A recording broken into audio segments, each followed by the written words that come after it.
Assalomu alaykum, hurmatli ota-onalar. Bugun men vrach pediatr Bekmurodova E'zoza Asliddin sizlar bilan bolalardagi sariqlik haqida gaplashamiz.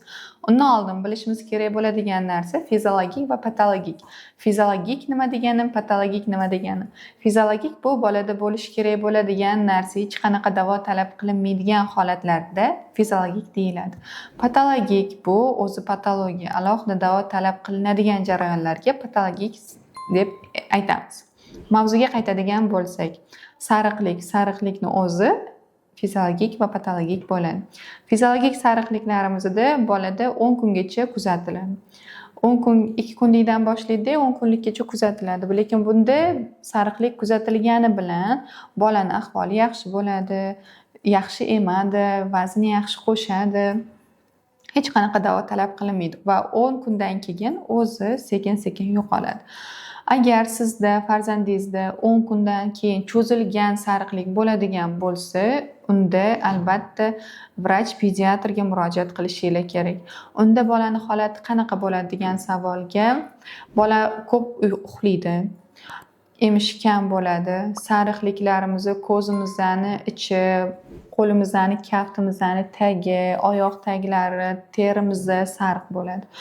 Eng ota-onalar ichida kuzatganlarimizni aytaman. Ota-ona o'zi bolasini har kuni ko'rgani uchun sariqligini o'zi bilmaydi.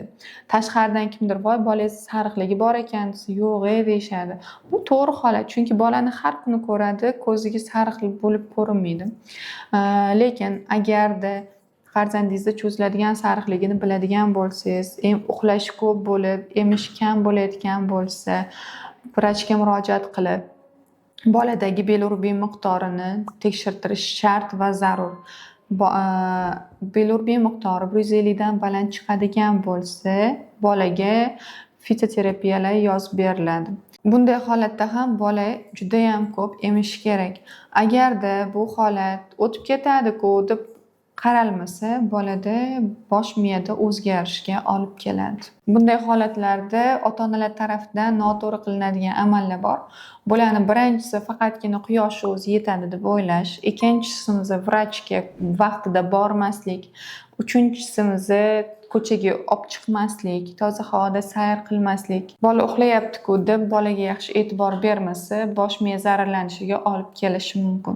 Agar siz ham farzand tarbiyasi haqida bilmayotgan bo'lsangiz, farzandingiz salomatligini to'g'ri yo'lda olib bormoqchi bo'lsangiz, sahifamga obuna bo'lib qo'ying.